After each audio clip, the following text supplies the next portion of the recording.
Mema Oyakwaba Eba GC News, hot news all time, latest and hot news. And I'm the Bremo. A year Captain Smart on your TV morning show host were reacted to a year MCE East, a year parliamentary candidate or MPP parliamentary candidate.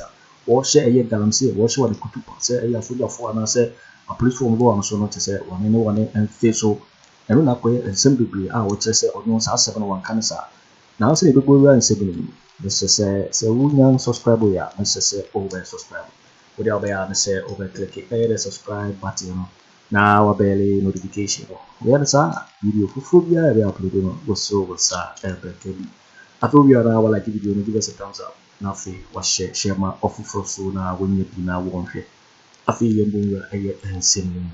A year MCE East MPP parliamentary candidate. That is sending a video now a Kweku or share your Galamsyers and Kutupa. Say a year soldier for another police for about channel and no one face just wanting to show us. Now, I am simply a year among fortune senior passa says answer now on a kaino in 3 years. Now, Captain Edna not to know to be money a year for about to say for the end of this so mine crack. But who celebrate out from Oko, it's easier if you find him. England himself, I'm saying, see the same shooting at the SC keeping the at CI, just a young who be a defa. Now, a whole parliamentary candidate, only Western Regional Minister, not a more. Now, I hear a story. I the problem in FIA, we are up together in her story. No, I say, MCE East MPP parliamentary candidate denies inciting illegal miners against YouTube. Not just a person to say, a seminar or kind of a credit. A branch here now can't answer me, including the whole screen. So, now, I hear sorry. I say, the New Patriotic Party MPP parliamentary candidate for MCE East, Ernest Frimpong, has refuted allegations that he and Regional Minister Kwabena Agyapong have endorsed illegal mining and encouraged miners to resist military personnel. Now, which is a video about internet, say, or no, a year, or year parliamentary candidate, MCE East, or any Regional Minister, Kwabena Agyapong, just say one is share Galamsyers, no, say, among for the bonus, be one anyone and face for the other. One says, I said, no, and you know, correct. The statement comes in response to a video circulating online in which Mr. Frimpong is captured, urging miners to attack police officers and soldiers who extort money from them. It is a police for me, for say, it be a movers case near the embryo among 2 showers so the other. But Mr. Frimpong, in a response, claimed he had been taken out of context from the 2-hour engagement with artisanal small-scale miners. That is an answer now, the 2 dialogue, so to say, among 4 and yes, I will carry. Now, you share a year, Captain Smart. Not already before that, no need a year audio, in somewhere also. Now, Captain Smart's reaction, FIA, assembly, about to get. Need audio, no, Captain Editor, in some. Per producer, for video no mame. Men ko starting fi baby o kan soldier for asem me per full video no. Bueno na soldier for ni a police for ni Ghana for wo mem ha. Entie obi Akufo-Addo aboni din so onye MCE. Na yasan ne party ato abama so onye parliamentary candidate. Na regional minister or ye head of the regional security council tell kan kwase asem ete say na MPP party mpanifo egu ho se nwan obi antimi nka hwe nkire no bo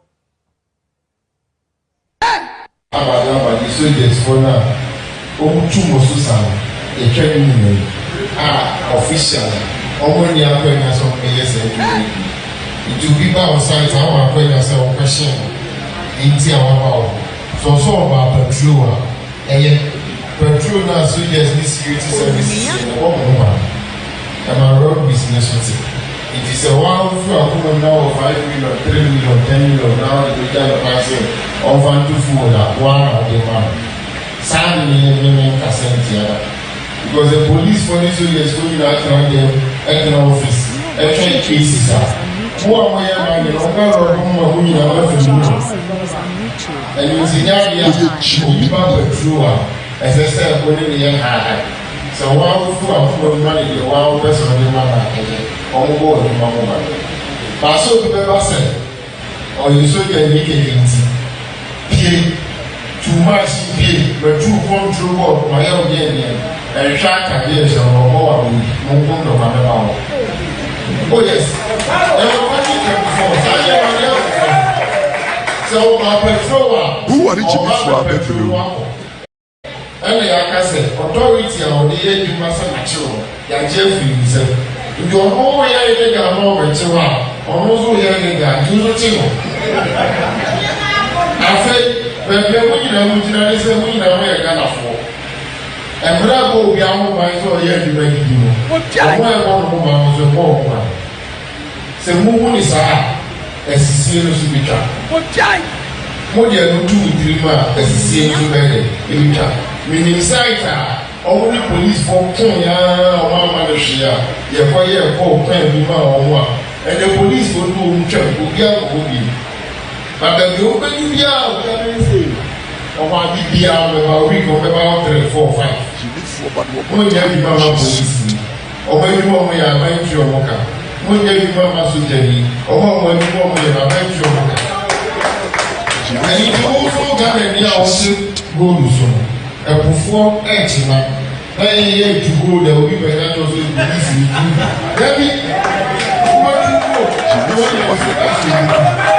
Who are the Gyamfi? Who are the Gyamfi? The Gyamfi, who was it? I'm watching the list, and I'm watching with the number. Nina watching the number with the creative platform. Platform and medals, MCE medals, the regional minister with the level to. Now, I say, what they say. So, what site the video we found down in the air here? Would you have a baby and let you eat dinner? Now, voice message, actual platform to say, Mrs. Vicenzo, Asomji, Sóldiers, Fobi, Amara. Almost. What time? Share. What's your summer MPP parliament? Here, Ghana. Owo na ye wu no. Kidney yare na aba. Omanya ebon. MPP for shada committee na tena se yembo mine ne yenko. Onua machi o. Na kaede na MCE your parliamentary candidate say. Who was site baby ye Juba site benya. Wentimi anka o. O chese galamsey. Western Regional Minister Otu Galamsey. Eti baby a galamsey for your meeting be or Kobe because when you careful on the site no obi befa. Eti we a regional minister. MCE say obete WhatsApp group. Na say wo site baby. To galamsey. Na say soldier for Ghana mrama won kwan. Police for Ghana mrama won kwan. Wo base jaya. Buol. We Gyamfi. Ana kopa baby jina. Na from me MCE no. Na me ne regional minister beba ho. Hey Ghana. We Gyamfi. GHB ametumi aka de chance anti jaibo. Hey Ghana. Eti ena MCE. When people are bemu. MPP parliamentary candidate. Ne regional minister te ho. Eti bi she galamsey fokutu pan. Sa wombu soldier for. Really? You are watching Juicy News on YouTube. Hot news all time. Wow. You are watching Juicy News on YouTube. Hot news all time. Ya damase nyame nhira mo MPP for. Se kwasea di wo so che. Na wo ma ne kwan ma kwasea san di wo so kwasea mulia. Wo ankasa wo ye kwasea mu kwasea. Bang bang bang. Bang. Enti se obi a ye kwato ne so aba ma na kombra hye bedwam. E kasa te so odwan se ya. Na wo so ma kire na wa ye bone. Odwan. Ah? Obi a ye to ne so aba se on kombra hye bedwam.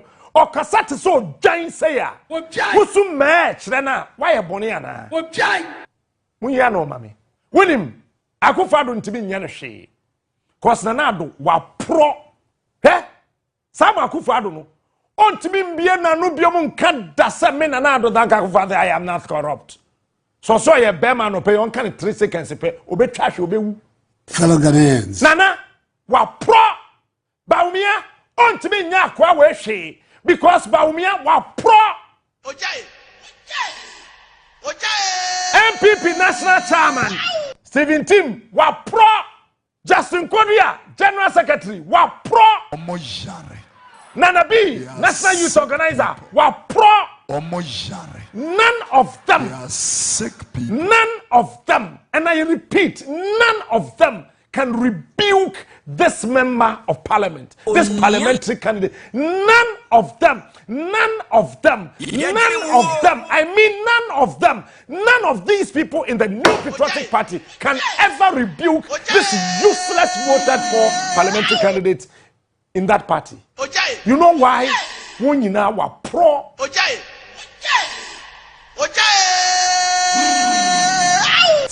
Kaya maybe me catch there was say.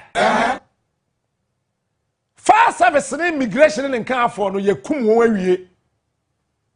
And our bina succeed at killing the image of the Ghana Police Service. What is left is to reduce the military to nothing. What kind of them catch there one? And they drew one nanka parliamentary candidate. Adia bit is a kwayo ojina we Adia bit is a kwayo ojina we. Et be seen a book. E catch galamsey for say who was sight. E to galamsey.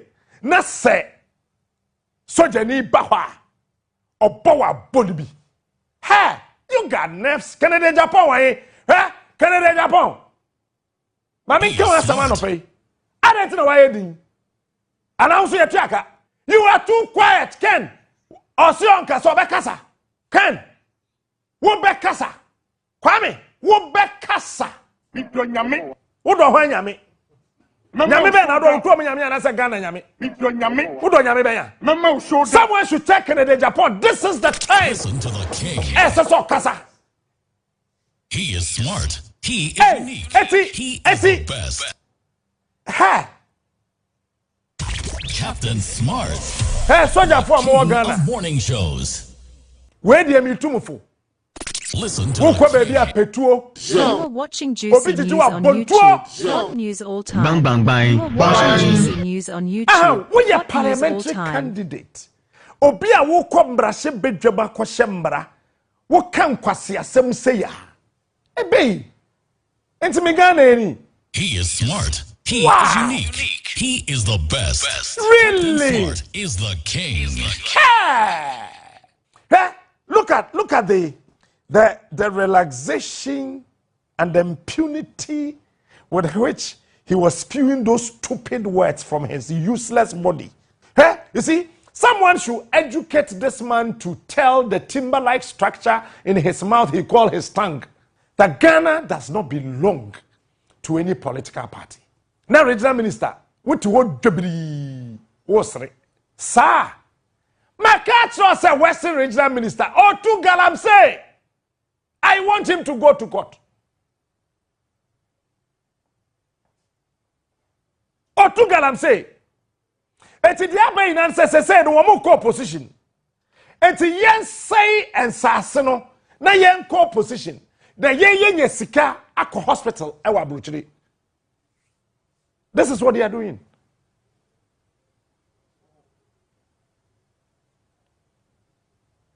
Because our position, Pepepa, ex-gratia Obenya as regional minister, no, 1.4 million Ghana cedis, 14 billion.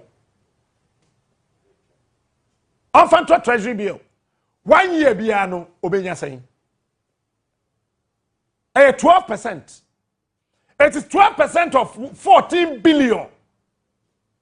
Every 6 months, saying, Obetumi de yere ne mma akọ hospital ewa Bruchiri. Ba me maame agi ote mankasim. Mankasim omuni hospital kwa surgery ho. Na wote mankasim ye MPP ni NDC aboa mu aboa. Wote Kumasi ye MPP ni NDC aboa mu aboa.